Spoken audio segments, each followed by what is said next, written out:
Right. Good day, learners. Today we are going to look at one of Shakespeare's poems, which is simply known as Sonnet 138, Sonnet 138.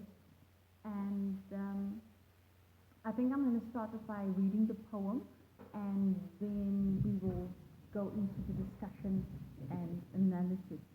So he starts off by saying, "When my love swears that she is made of truth, I do believe her, though I know she lies, that she might think me some untutored youth, unlearned in the world's false subtleties. Thus vainly thinking, she thinks me young, although she knows my days are past the best. Simply I credit her false-speaking tongue. On both sides, thus is simple truth suppressed. But wherefore says she not she is unjust? And wherefore say not I that I am old? Oh, love's best habit is in seeming trust, and age in love loves not to have years told. Therefore I lie with her, and she with me, and in our fault by lies we flatter deceive." So this poem is quite, I don't think it's pleasant at all. I think it's sad. I think as a reader we are going to feel some pity for this man, and maybe we are going to even blame him to quite a large extent. So our speaker he is cynical and he's bitter. We're going to see that. But I'd like to start by saying that this poem was probably written somewhere in the 1500s, well, to be more specific, 1590s, because it was published in 1599. And it's one of a series of 20 sonnets, which seem to be surrounding the dark lady. Now, we know that Shakespeare got married when he was really young, but he was in a relationship with this woman simply known as the Dark Lady. And there is quite a lot of discussion by critics and students of Shakespeare's work as to who the Dark Lady is. And I don't think that there is enough evidence to suggest who she really is. So there is somewhat of a mystery around the Dark Lady. So he starts off by saying, "When my love swears that she is made of truth, I do believe her, though I know she lies." So the swears, when she swears, when she promises me, when she vows to me that she being the Dark Lady, is made of truth, that everything she says and does is honest and truthful, and I can believe her, he says, I do believe her. And that conveys the idea that he chooses to believe her. Not that she's really telling the truth, but that he chooses to believe her. He says, though I know she lies. And I think I can hear the confidence with which he speaks when he says, I know she lies. And that makes us think that possibly he has some evidence to back him up, evidence that he knows that she lies. And I want us to stop in line 2 on the word lies, because that's a paradox of some kind. She lies. One, she tells lies, untruths, falsehoods, and secondly, she lies with other men. So she is unfaithful to the speaker in the poem. She's unfaithful. I do believe her, though I know she lies. How do you believe someone who is lying to you? But we're going to see that that's a conscious choice that Shakespeare makes. He then says that she might think me some untutored youth. And now we see the reason why he seems to accept her lies. He wants her to think that he is an untutored. Untutored naive, uneducated youth, a young man. So I think it's important to realize that the speaker is under no illusions about the character of this woman with whom he is in a relationship. And if I stop and I think that if you love someone, if you're in a relationship with someone, you should be able to try to absolutely trust them in all aspects, in all spheres. And being with a person should make you happy, right? When you are with someone and they're not physically with you at the time, when you think about them, it fills you with joy. And here he's not being filled with joy, he's filled with cynicism, he's filled with insecurities, he's filled with bitterness when he actually sits still and analyzes their relationship. So the tone, I think, there by line 1, 2, 3, I think the tone is at that point quite upset as well. He then says that she might think he's some untutored youth, and again, that is the reason why he accepts her lies. And I think we're going to show him to be quite a silly old man, all right? Untutored youth, unlearned in the world's false subtleties, unlearned, not worldly wise, he's inexperienced, someone that you can maybe say even a little bit gullible, unlearned in the world's false subtleties. So that's referring to the false subtleties. Subtleties meaning something that's a bit discreet, it's, as you can just say, low-key. The lies, the deception, and to some extent even the manipulation. Thus, vainly thinking that she thinks young, vainly thinking. So he pretends to himself that she thinks he's young. He knows he's not young. She knows he's not young, but he pretends to, so he lies to himself. Right? So the one person he should be honest to, he lies to himself. Unlearned in the world's false subtleties, thus vainly thinking that she thinks me young.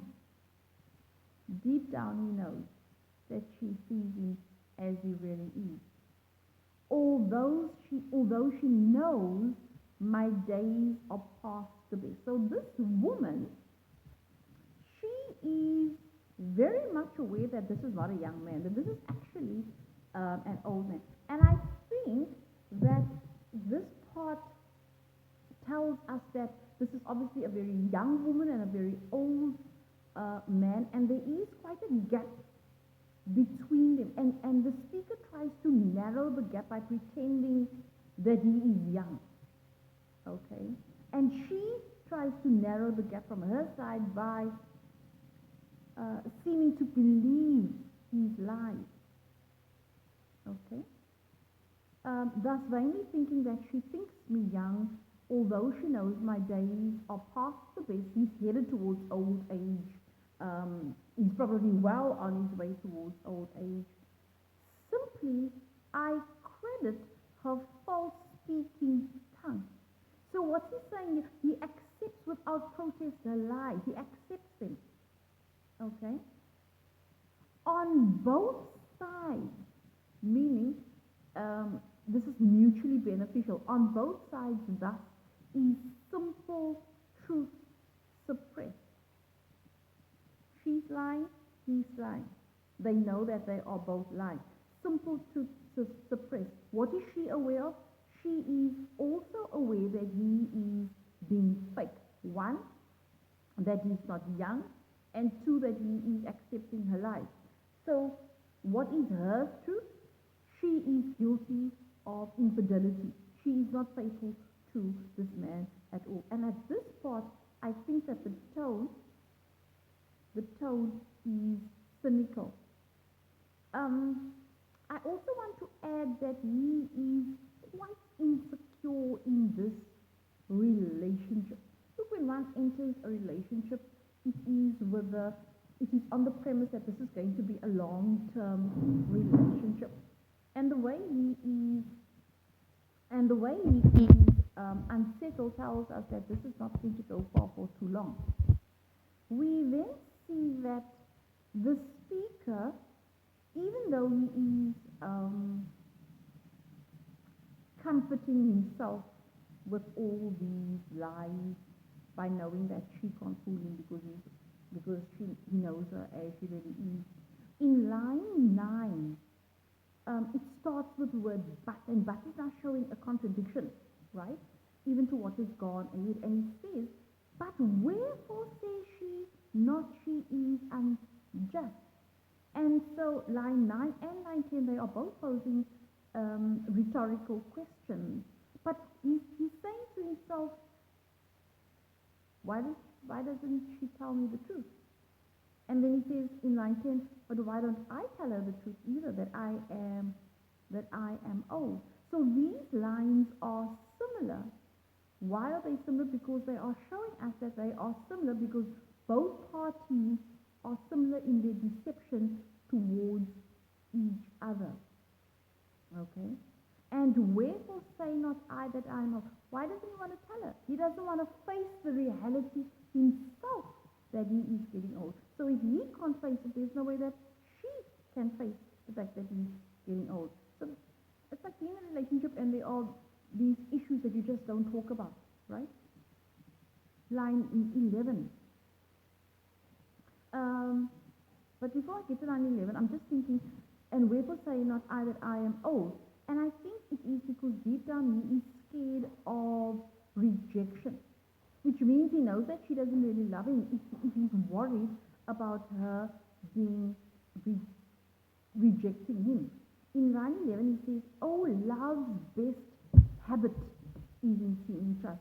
Now it's a play on the word habit, because habit on the one hand is referring to the usual way of doing things, the norm, and in love it is quite usual and common that we are trusting each other. But then also your habit is your outfit, it's your uniform, it's your appearance. So he says love's appearance is in trust, but not trust. He uses the word seeming trust. So on the surface, it seems like they trust each other. In reality, they are not trusting each other at all. How can they trust each other when this relationship is built on deception, it's built on infidelity, it's built on manipulation on both sides, okay? So I think it's important to note that because of all those things I've just mentioned, that clearly there is no real affection in this relationship. Oh, love's best habit is in seeming, pretend, trust, and age in love loves not to have years told. So he's saying here that love does not want to be revealed. He does not want to be revealed as what or as how old he really is. Okay? And age in love loves not to have years old. He doesn't want her to tell you, oh, you old man, you already going for 60, and here you are pretending to be a 40-year-old man, because maybe, let's say for argument's sake, she is 20, 30 years younger than him. So the seeming trust, I just want to stop on the seeming trust.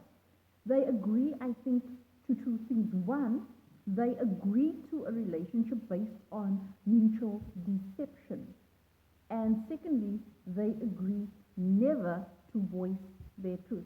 And that's how they find a middle ground. That's how they come to some kind of an understanding with each other.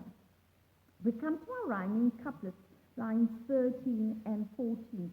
And he says, therefore I lie with her and she with me. And the therefore is attached to lines 13, 12, 11 and 12.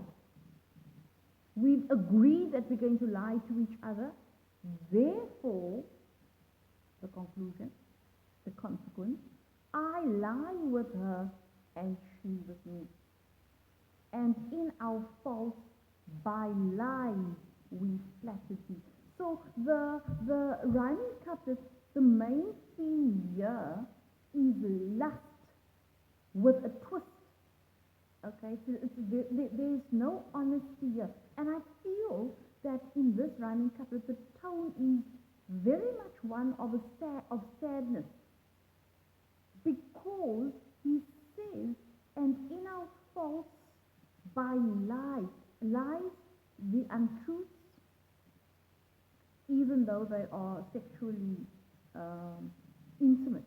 Okay, so they remain together because their relationship is mutually satisfying in a physical manner, and secondly, they are comfortable with each other's lying. And I think it's safe to say that this relationship is on the brink of a disaster, because how long can one maintain such a charade?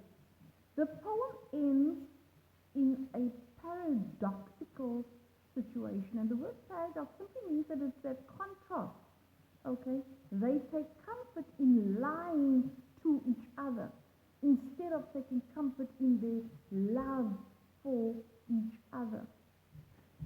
And when he says in line 14, and in our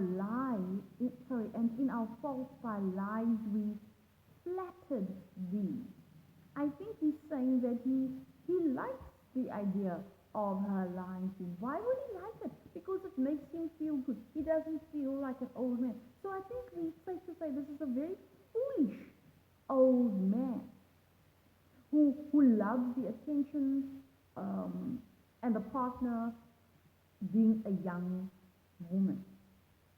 Okay? So the theme is simply that love is, one, not bound by age, and secondly, that love consists of lies. And for the speaker here, love is not a source of joy and comfort. And all of that together creates a difficult, complex relationship. And that, learners, is sonnet 150.